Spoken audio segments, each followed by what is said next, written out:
In the next two lessons, I'm going to teach you about using reset style sheets and grids. So a few lessons ago, I noted that didn't it seem common that we were always overriding the browser's default styling? And if we want to fix that, we can use a reset style sheet. So there are a couple ways to do this. We can either create one on our own, but it's much more common to use a popular reset style sheet. And that way we can be sure it's up to date and we don't have to worry about it. One of the most popular is created by Eric Meyer, who's very active in the CSS and the web standards world. We can go to meyerweb.com/eric/tools/css/reset. And we can see here that he has created a reset style sheet, and this will take all of the browser defaults and bring it back to 0 essentially. Notice he's resetting the margin and padding on every element so that we don't have to do that. And what you'll see is this will bring our pages back to a very raw state. I'm going to copy this and come into our editor. And next within CSS, I could place this like so, but it's also common to create a new file called reset.css. And then we'll paste it in. Now, if we want to include this, we can link to it in our index.html file. Using our new Zen coding skills, I can type link, and that will automatically expand, and I can simply reference it. Now, notice I'm having two links here, and this is a bit beyond the scope of this course, but it's important to keep in mind that you don't want to link to 10 different style sheets in your project because that's more what we call HTTP requests that the browser must perform. So what you would probably do is before you deploy this, you would either run a script that would combine these together, or you could manually create a new file and copy all of your style sheets into it and then reference that one CSS file. And what this is going to do is because you're not loading as many files, the page is going to load much more quickly. So that's something to keep in mind. For now, we're going to separate these for understanding's sake. Save that and let's create some markups. So we'll do what we did last time. Create a wrapper and a header with a heading 1 that says my website,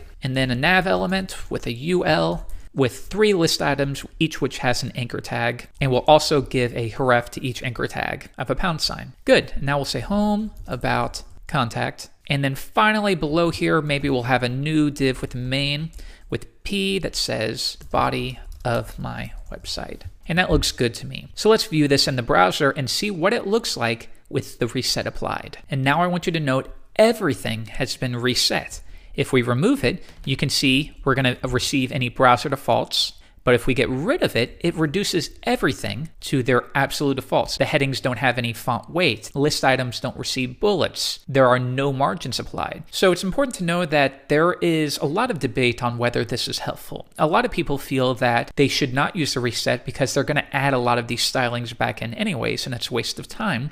Other people feel, and I think I fall into this second group, is there's less work to do when you understand exactly what every line is doing. So I don't have to think, I wonder if the browser's applying margin here. I can know, nope, if it's being applied, it's because I specified it. However, you should decide for yourself. Another popular tool is what we call Normalize.css. And this has been gaining a lot of popularity. And what Normalize does is it's not as much a reset as it will normalize all browsers. So it will take any inconsistencies that are fairly common. In older versions of IE, perhaps the padding on a UL won't be identical to what it is in a newer browser. Things like that. It will correct bugs. It will normalize styles. So let's check out the demo. And you can see here, this is what we would call a base. So it will automatically apply anchor tags. It will set site elements correctly. It will make sure mark elements are highlighted. You might prefer to use this technique as well. If you want to download it, you can just click right here and it will link to a style sheet and you can copy that, bring it into your project. You would probably create its own style sheet. But then if I reload the page, you can see it will normalize that. So you'll reset everything to the defaults and then use Normalize to fix common issues. In this case, buttons can be a little bit odd in Firefox. Same thing with WebKit. Anyhow, I definitely encourage you to look through this because it will teach you about a lot of the browser inconsistencies that exist. And for this long style sheet, you can see that it's quite a bit.